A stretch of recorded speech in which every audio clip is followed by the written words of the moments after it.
Welcome to the Adoption Journey Podcast. I am your host, Tarsha Smith, and y'all, this is going to be super different today, okay? I have two prior guests. I have Jasmine, who came and told her story. She was episode 20 and 21. And then I have Kristin, who was episode 17. She's also already told her story, but we aren't going to talk about the story, but we're going to talk about the story behind the story, okay? We're going to get into the ugliness of adoption. Is that fair? Fair. Yeah. And what I mean by that is money, cost, lawyers, home visits, all the things. But both of them have gone through it because they are both adoptive parents. I can't speak on it because I'm an adoptee. So I brought the experts in. All right. So you want to give a quick introduction and remind the people who you are? Sure. I'm Jasmine, Jazz. Everybody calls me Jazz, but I am an adoptive mother of two, and I have two birth children. I'm Kristin. Everybody calls me Chris. I'm an adoptive parent of one child, and then I have two biological. Okay, both of them, they talking so nice and I need y'all to talk like y'all be talking to y'all kids. Okay. Put some volume in your voice, like you talking to they all. I do talk to my kids like this for a little while, and then you try what's the parenting? Gentle parenting, but yes. You got gentle kids? Yeah, I don't have that either. So I want to start right here, and I'm just jumping right in. And I'm going to start with Kristin. What was the cost of your adoption?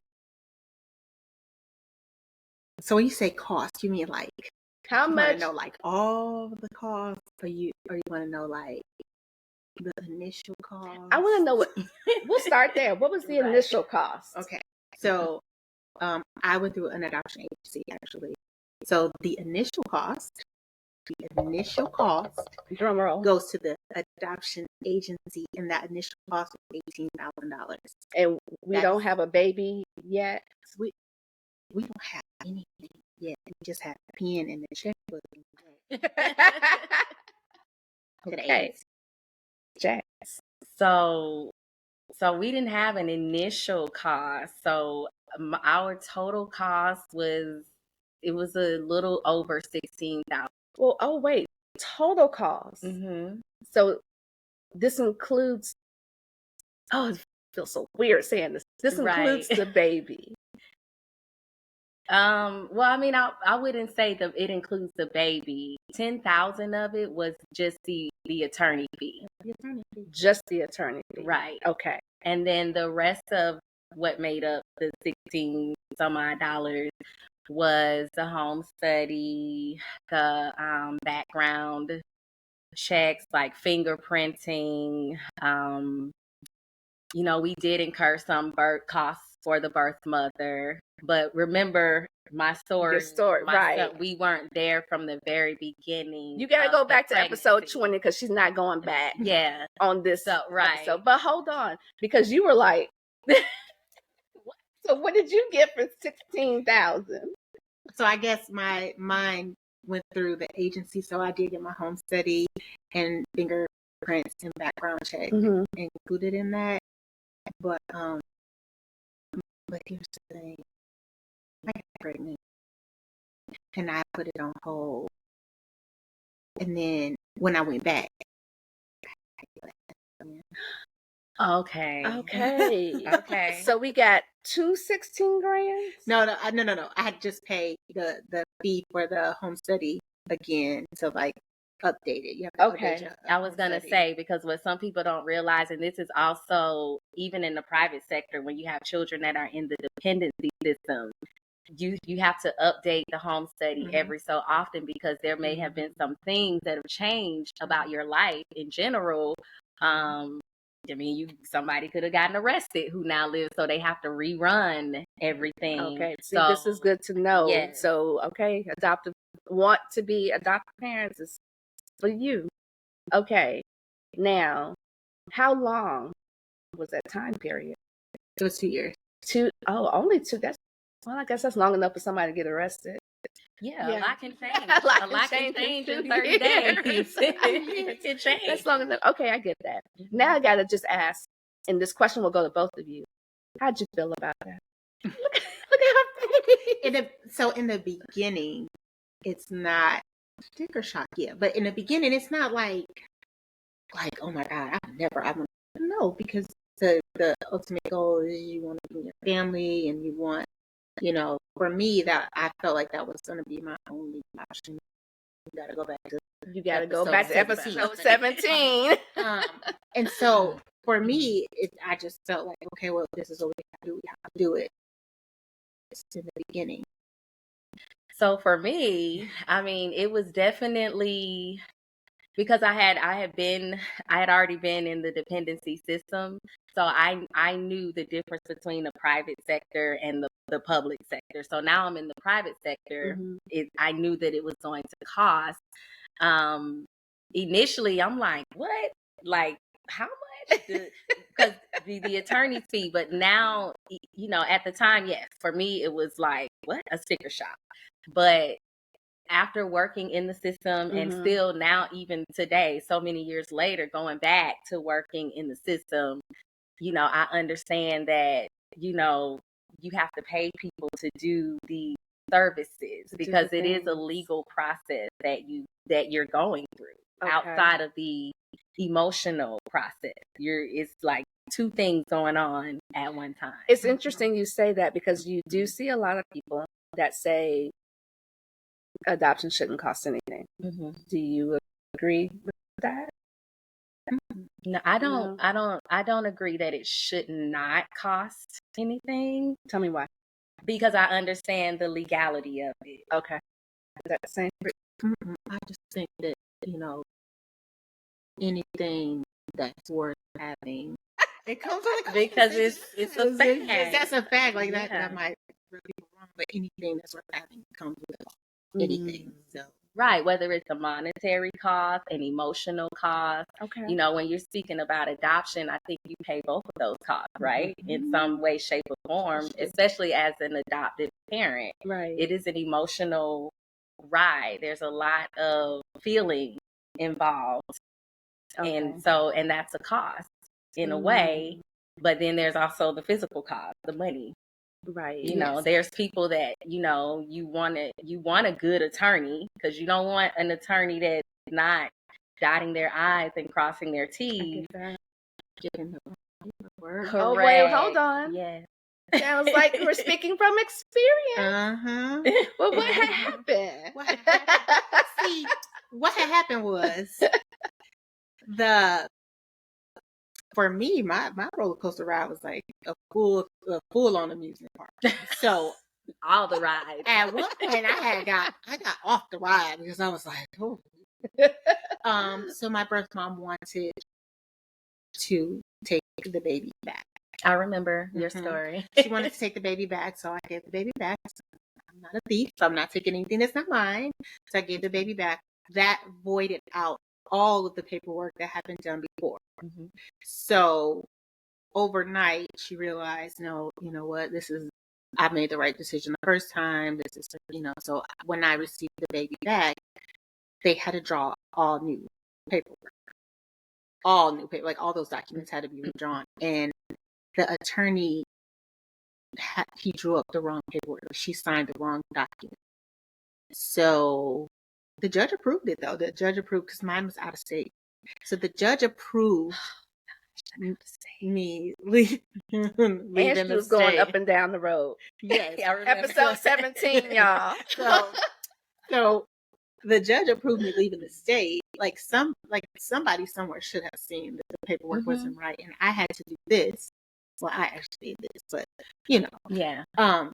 To hope that she showed up in court because the paper that she signed was actually like the determination paper for us. But not for her. Not for her. Yeah. Yeah, I know. Okay, so you want to have a good lawyer. Sure. So I'm going to go to that. how do you make sure, do you pick your own lawyer? Or is that assigned to you in this process?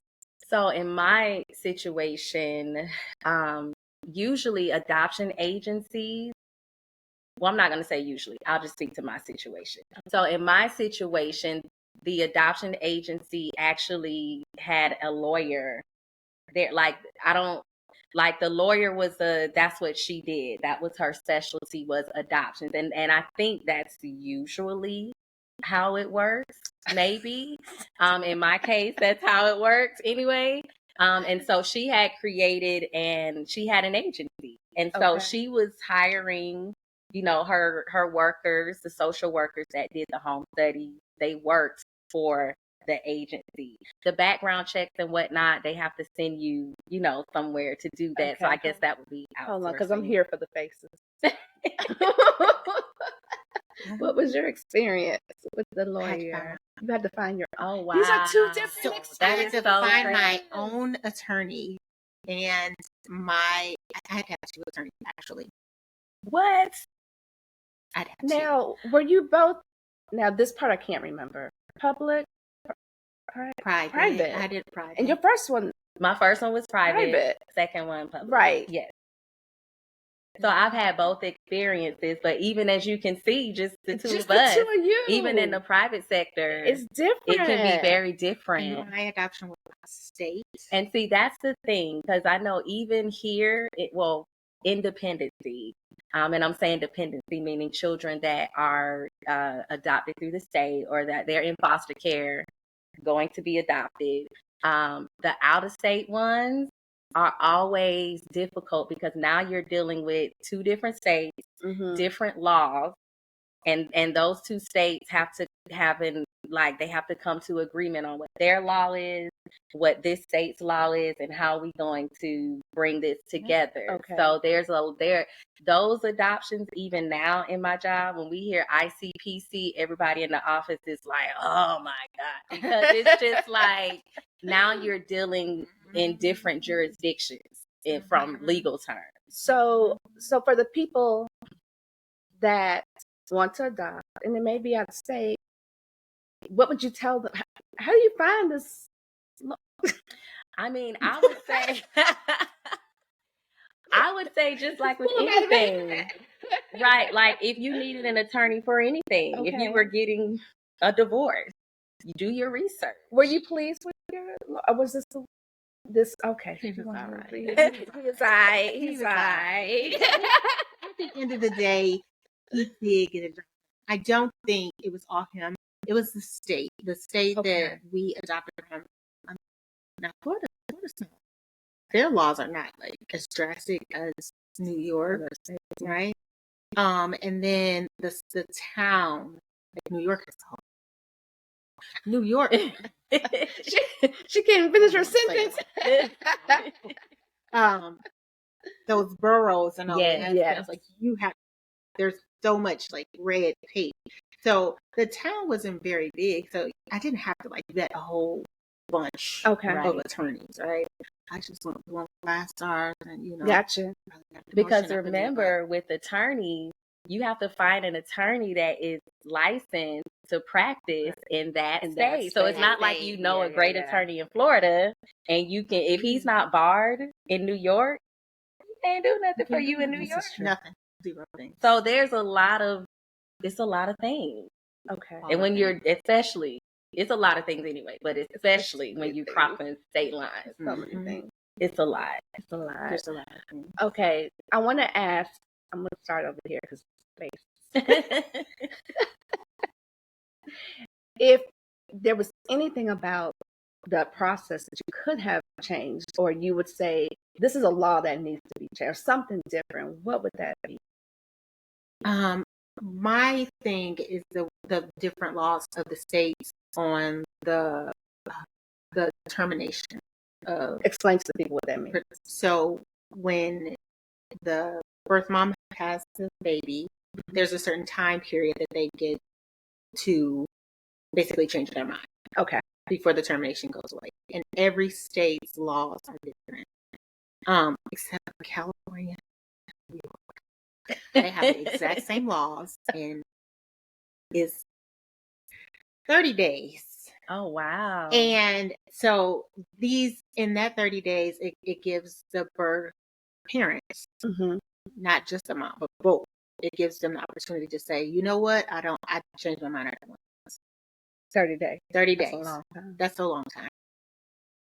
Remember we had your baby, your son, upstairs, see the youngest, and all the things that you went through in those 30 days. So you have to come back down off the hormone high that you've been on for the last 9 months. So, your brain, those 6 weeks are not because it don't have nothing to do with like everything being open and all that. Those 6 weeks are for this. Yeah. You gotta come back down and be a normal person again. Right. But they give you 30 days. And in those 30 days, yeah, a lot can change. A lot can change in 30 days. Yeah. So that's my one thing. The other thing that I wish that there were some type of laws on, the adoptive parents. We have zero protection. Zero. That's true. Hold on. I'm coming back to that. Hold on. That's true. Hold on. Time out. Okay. I want to know. Put a pin in that because I'm coming back to that. Okay. What was your how many days?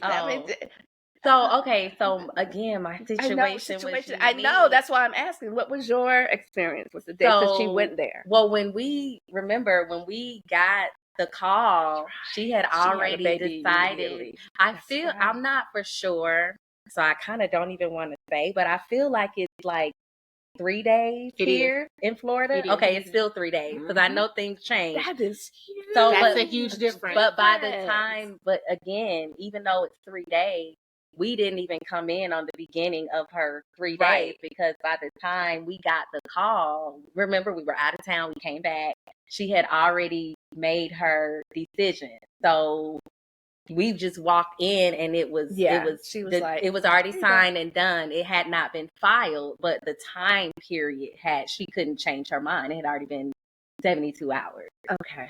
So, all right. Adoptive parents. Our rights. We don't have any.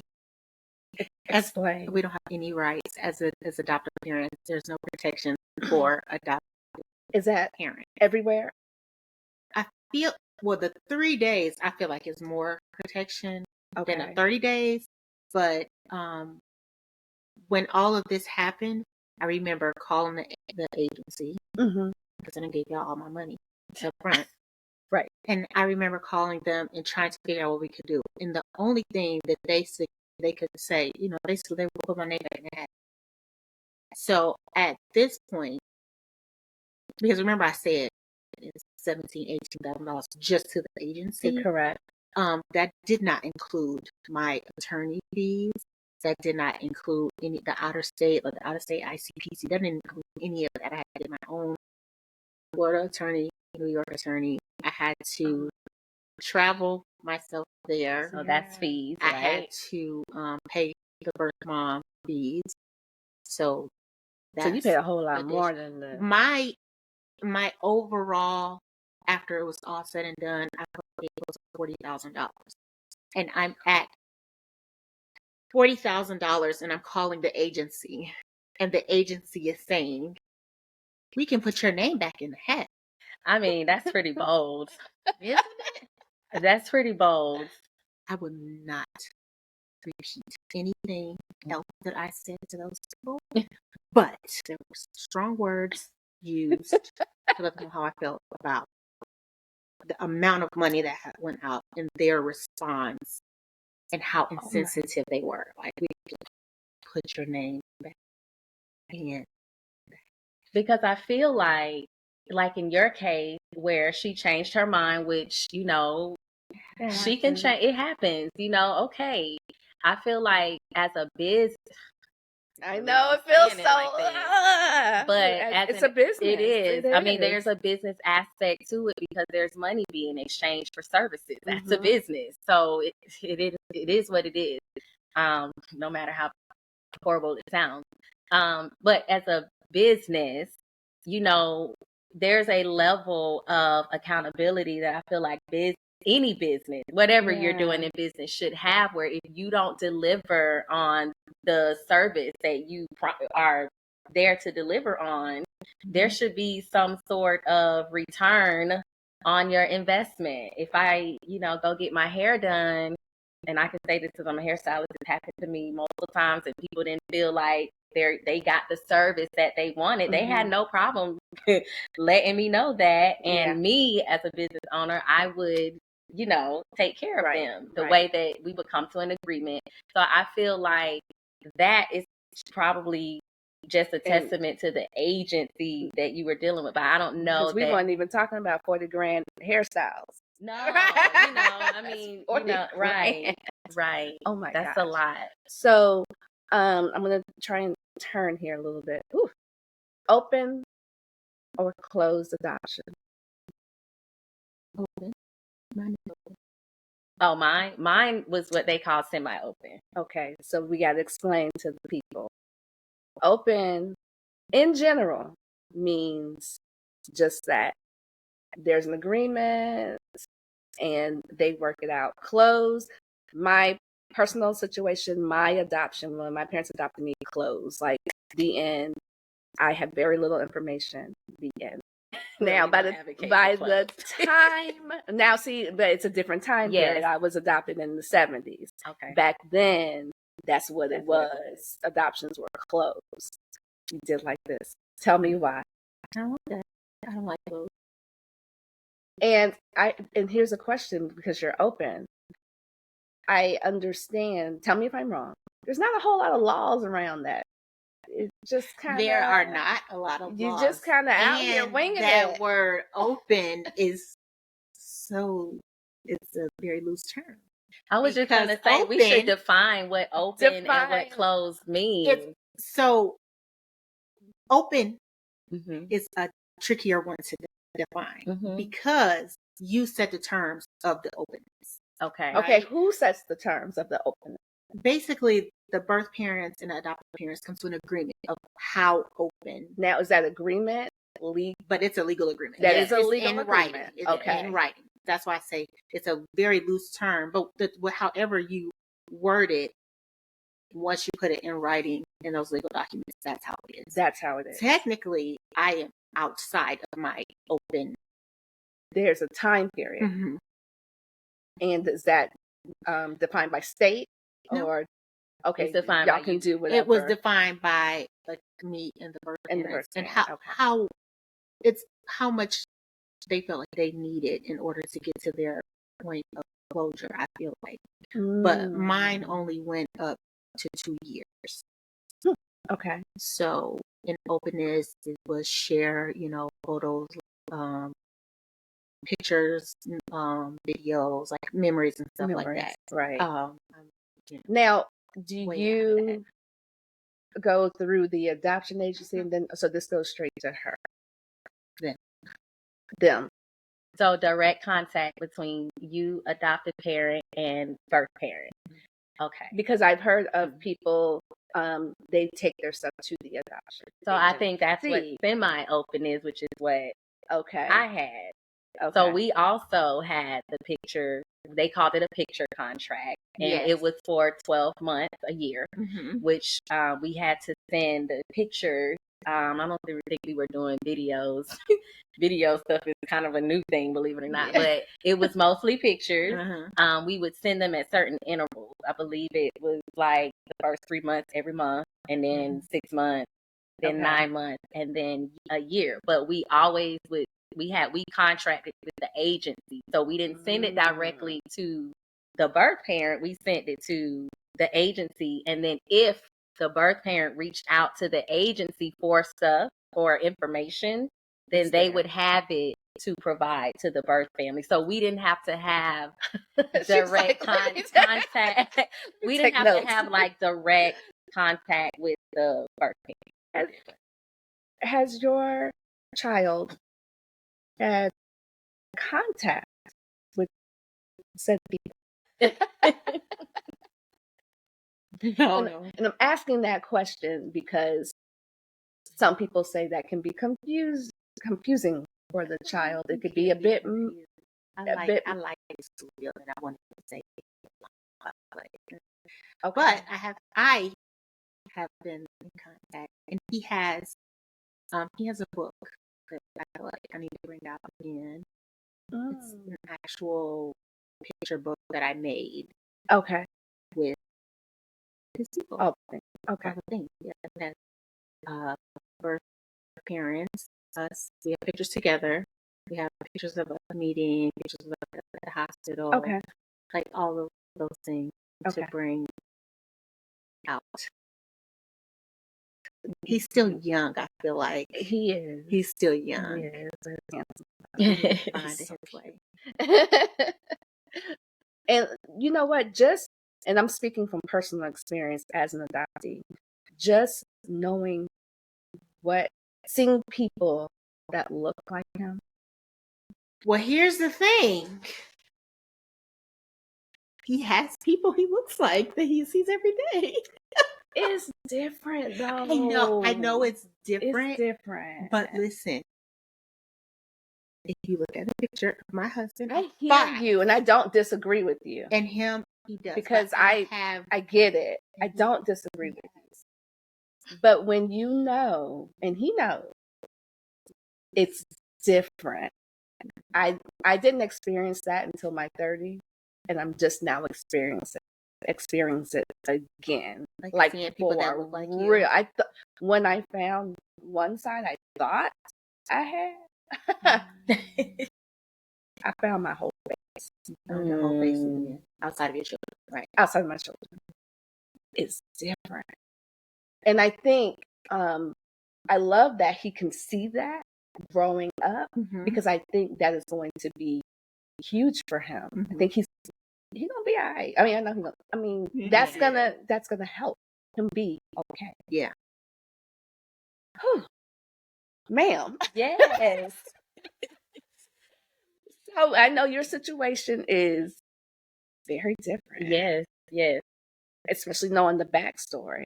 So have your child. Yeah.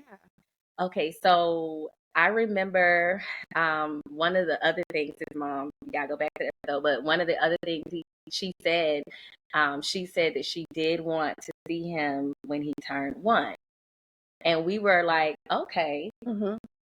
So I remember but because we were semi-open, she had to reach out to us through the agency. So she called the agency called us, hey, birth mom wants to see him. And so we were like, okay, no problem. We set up to meet on his first, like around his first birthday. It wasn't on the exact day, but it was around that time. And me and his dad, we showed up to the meeting place, and she did not. And we waited. And so I remember his dad being all up in arms, and he was upset. And I was like, well, no. Right. I said, you have to remember, like, it just might have been just too much for her.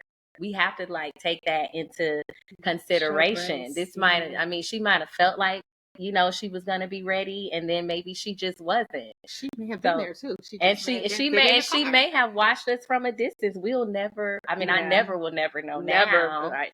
Episode 20. Yeah, I will never know now. But, right. One of the things I just remember, like I said, I just know that she loved her son. She did. She really did. And so for me, it was never for me to, like, keep him and hide him. You know what I mean? So when she reached out and they reached out to us, it was like, okay, yes, let's do it. Now, after the fact, because he was so young, he didn't understand what was happening. So there was no level of disappointment for him. So he was protected in that regard. Now, had he been the age he is now and something like, I probably would have had a different feeling about it, just because as a, yes, I'm an adoptive mom, but that's my baby. Yeah. So you still want to protect. Any parent wants to protect their children's feelings. Right. So you know, we were open to it. She didn't show up for whatever reason. But I always wanted to make sure that we did our due diligence, even though he still wasn't at an age where he really was going to understand what was happening in the moment. Now and it's funny because of how your baby looks like this baby girl she got. Oh, yeah. I don't even know how you did that. I don't. But that everybody baby girl says looks that. like her for sure.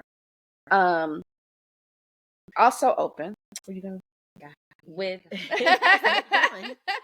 right, he be doing things. So with my daughter, I guess it would be considered closed because her adoption was through the state, and so that had been closed off long before we ever even got involved. However, if a day ever comes, which I'm sure it will, if we're able to, you know, I can't sit here and say that I'm not gonna be. Her situation is also very completely different from my son's situation, like completely different. So I'm gonna be a little more protective of her, but not so protective to where I'm not gonna be willing to walk with her through that. But that's gonna be a interesting walk for us if she ever gets to that point.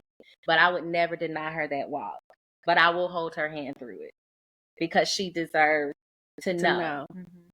To know. But I ain't gonna say it won't be, because even now, like, I'm leery about even posting stuff sometimes because you just never know. She's young right now, so I understand. She's young though. She is, she's but young.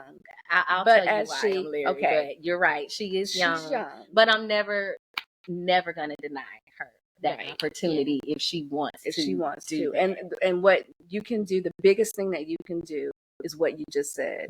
Hold her hand. Yeah. Support. That's because I wouldn't recommend anybody walking into that without the support. Oh, definitely. And I'm speaking from experience. If I had not been surrounded by the level of support and my parents at the top of that chain, trickled down by cousins and everything, I wouldn't have made it. Yeah. I would not because you really don't know gotta have it. What you're walking into. Don't know what you're walking into. And then make sure she's ready for that. Exactly. Because you don't know what's waiting for you. And that's how it was with my son. Like, once I did connect with the birth family, you know, there was a moment of pause for multiple reasons. You know, his dad and I weren't on the same page, but then also just something in me. And I had to really sit with that because I wanted to make sure that it wasn't my ego. Hold on.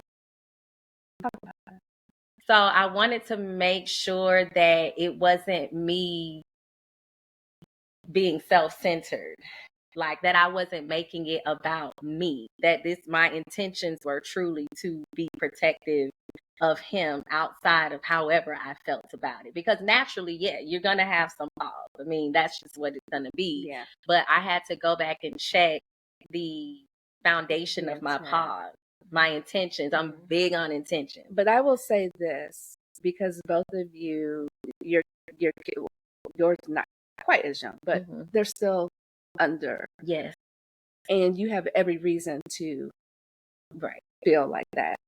Now, when they get older, because I didn't do it the first time, I was in my 30s. Okay. Mindset different. Yeah. Still needed the support, still needed my mommy to hold my hand and my daddy to hold my hand. Yeah. But it was different. I was in my 30s. Yeah. And so I don't think the ego check needed, I feel like it don't need to happen at this moment because he's still underage. He's still like, we're not. Right. And I'm aware of that, but I'm just always, I guess I'm trying to be over aware because it's so easy to fall into ego. I get that because there are some adoptive parents out here that are nuts. Oh yeah, I know. And I'm doing everything I can to not be the nutty adoptive parent. Don't be that. The face. Listen, these faces. What? I thought she was gonna tell me she was nuts. Oh yeah. Yes. She was like, and is. and that's okay. And especially right now. Kids are young. Yeah. When they get 30-ish, like I was, it's gonna be a different conversation. Yeah, and also what parent, I mean, whether it's your adopted child or your birth child, that is just a natural parental instinct to be protective of the child that you're raising. Yeah. So I feel like there should be some grace amongst people in the community for adoptive parents, because I like I said, I had to sit for a little bit after my episode. But I appreciate you at least having the wherewithal to just being like, let me just, because some parents, like I have heard on multiple occasions, adoptees say, you know what, I waited for my adoptive parents to pass away, and then I went and looked for my birth family. I've even heard, once my adoptive parents passed away, I didn't have nothing to do with the remainder of, because I've never felt a connection. It's a thing. It's a real thing. So I appreciate how the two, fix your face. I appreciate how the two of you are parenting, because I feel like you get that. And I feel like your kids they're going to be okay. Yeah. Because I disagree with everyone painting that paintbrush over all adoptees. Like they're all, I know it's not. There are some that are, they deal with the trauma and the whole thing. And then there are those of us, like for me, we might deal with the trauma with the little T. It wasn't with the big T and all the things. I admit it's there. But it's not. And it has a lot to do with how I was raised. Which I never refer to as, but for context, my adoptive parents has a lot. It speaks to what they did, and I see the same thing in the two of you. I appreciate that. Okay, so here is, I want to say probably my last question, because I don't know how deep y'all are going to get in. Okay. Both of you have not only your adoptive babies, but you also have biological babies. So another conversation that I have heard is that when you do this, it gives a chance for this adoptive baby to feel even more out of place. What do you say? I'm going to start over here because her face is already saying all the things.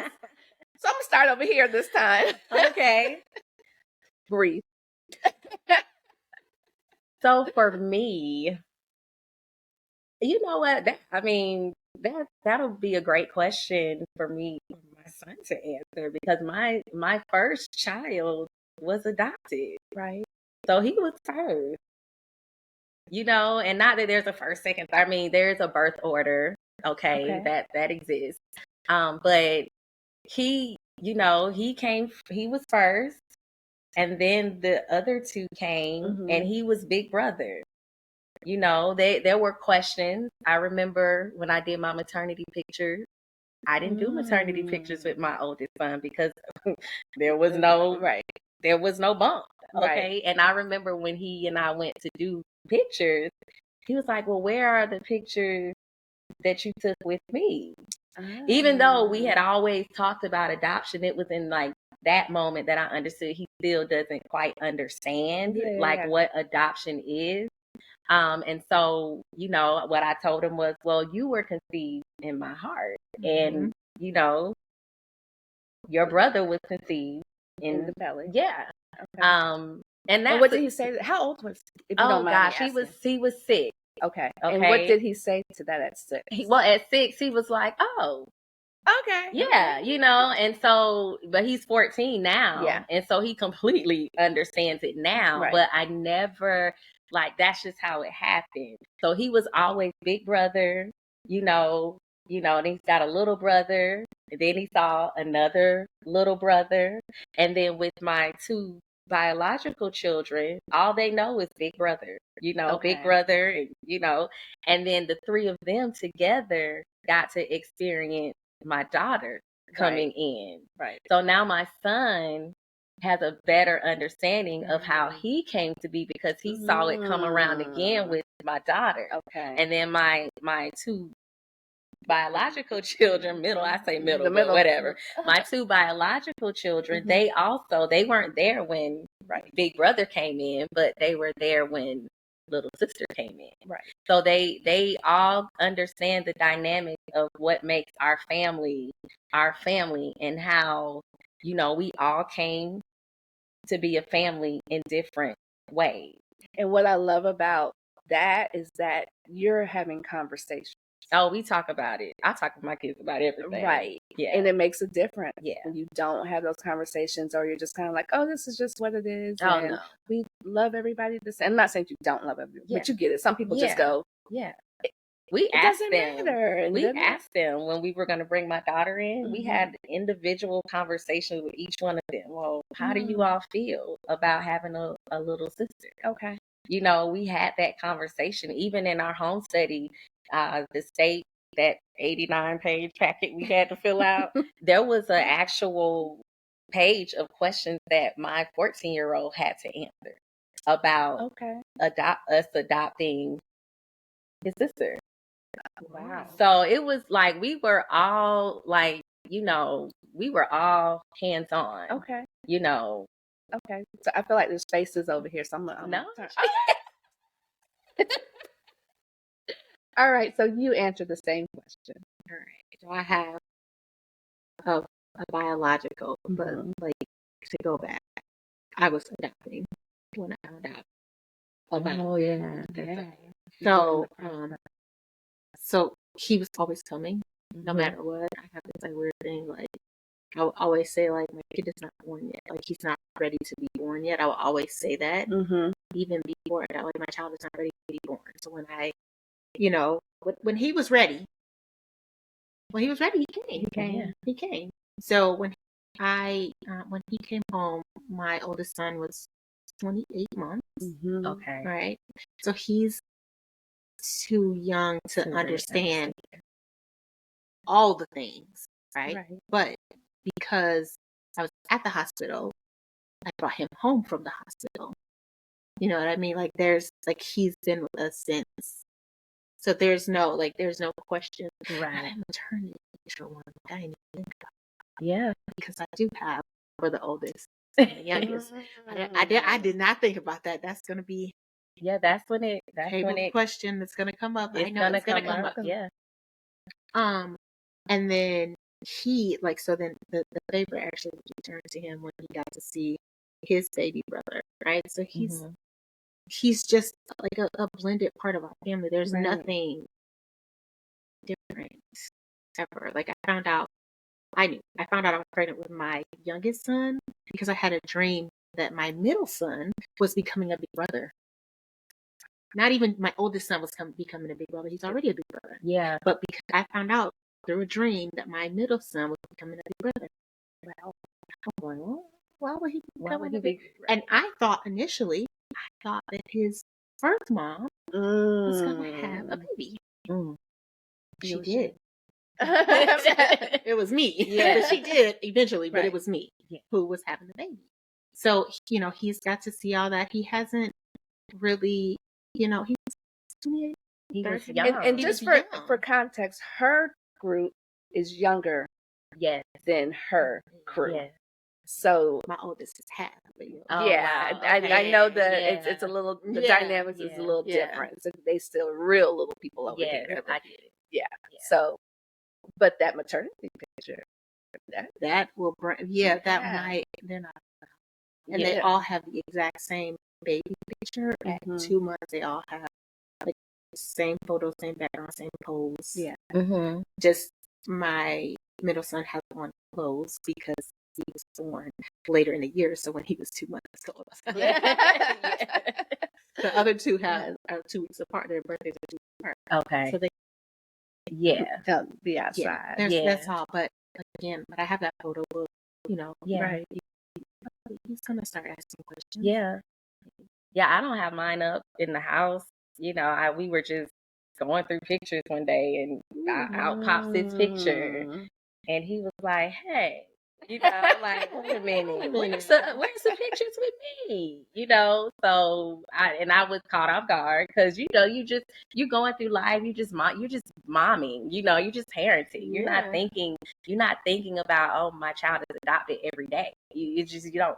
That's you don't just think not, about it at all. No, you don't. You just do the things, right? And so, but there are always going to be these little moments that pop up, and so when they do pop up for me, I see the moment, and I just be in that moment. So whatever the truth is and whatever that moment presents, I just give it to him.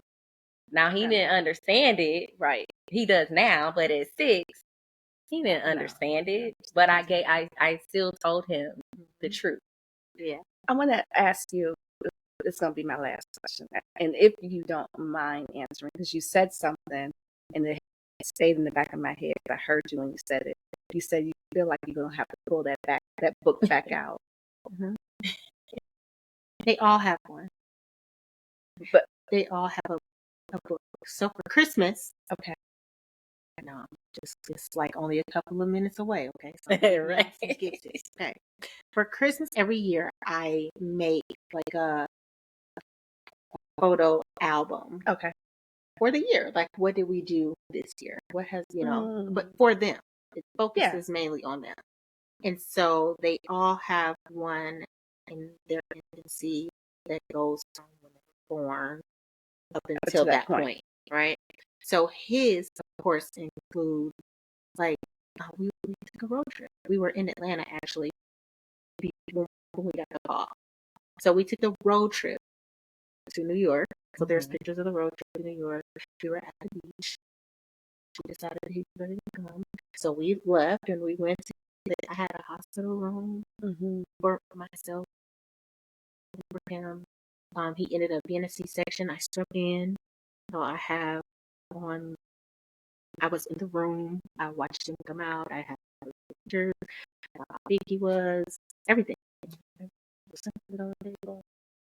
All that stuff. Yeah. All that good stuff. I saw it all. But I have pictures of all of that. Like, he hasn't looked at it in a while. Yeah. That's what I mean. I have to bring that book back out and just so he can see it. Okay. Now this is like a whole nother part. Going back to that, like, has he talked to his I had lost contact with his mom for 4 years. And I just reconnected with her just recently, like a couple of months ago. And she had a baby. There's the baby. And so I thought that she wanted to see him. And she's like in the state now. So I was willing to make the drive. Now, that is me, that is mom, me, dad is not always, he's not always, like, I'm overprotective as a mom, but nothing beats like the protection of a father who feels like, no, like, not right now, or I don't think he's ready for that, or are you sure, like, can she handle that? Like, he's very like, okay, I don't know if he was exactly ready for that, but I was like, she was ready. Okay. So the pictures have done it. I've sent videos. I sent all updates. Play sport. Here's the sports update. He became a big brother. Here's a picture of him and his little baby brother. Like, I've done all of that. Okay. That brought out different emotions though. Like, for me, I don't know why. Like, did you see how I look at it? Because I can't. Why would I feel like I was a different kind of emotion? I'm emotional, but she didn't. Did she not respond how you expected her to respond, or because I can't? Was she a little? I was like, Jazz. Was she like enthusiastic? Like, oh my god! Like, what was her response? Nothing. Okay, she just might not be. Not and she, how old is the new baby? New or so she's probably. She probably needs to just. She has another one though. Okay, so he's more. Okay. Well, not before. No, not before him. He's would be the oldest. Okay, but so she had two more after that. Okay, but I don't. So, but you did the thing, right? You provided what she asked. You were willing. You were open. I mean, sit back. Come on, I think, I think that was the best response as an adoptive mother that you can give, because remember, it takes two people to have a relationship. And so right now your son is, he's still young. So his level of relationship is going to be different, right? But you're the mom, right? So you're kind of walking that walk for him. So I feel like as long as you take a step, which you did, and as long as you stay open, you have to give her the opportunity to make that step, because being in relationship, you can't be in relationship by yourself. So she has to make, if you want to, it's like a marriage, right? One person want to call it quits, one person wants to fight for it. If this person doesn't want to fight for it, this person loses. Because what are you fighting for? This person don't even want to fight for it. So keep stepping in the ring. Get in the ring. Not necessarily gloves on, but just be open to being in the ring and see if she, if she shows up. Because it may take her some time, because she has the other two with her and not him. And he's the oldest. So she may be going through some things internally because, well, I kept these two and did, you know what I mean? Like that, she may really be battling that. And even just to face him, even though he's so young. Yeah. That's another day. It was cultural. It was cultural. It's a cultural. That's so I would just step in the ring. Just get in the ring. Get in the ring. That's it. Oh, okay. So in closing,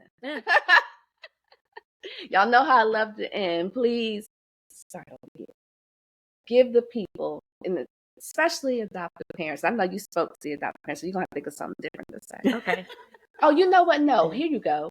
Both of you speak to adoptive people that are thinking about adopting. Okay. What would you say to them? Anyone go. I do not discourage it at all. I mean, I feel like it's a beautiful, beautiful experience. Yeah, there's, in any kind of relationship, parenting, marriage, anything, there's ups and downs. There's going to be ups and downs in this, but adoption is really, it's really a beautiful thing. Open, always have an open mind, have an open heart.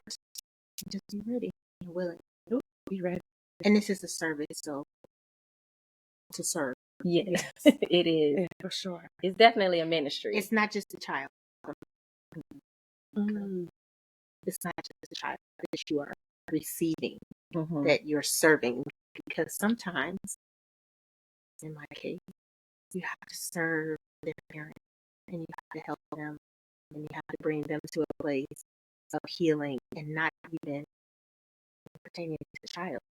Sometimes they need healing and extended family as well. Jazz. Can you top that?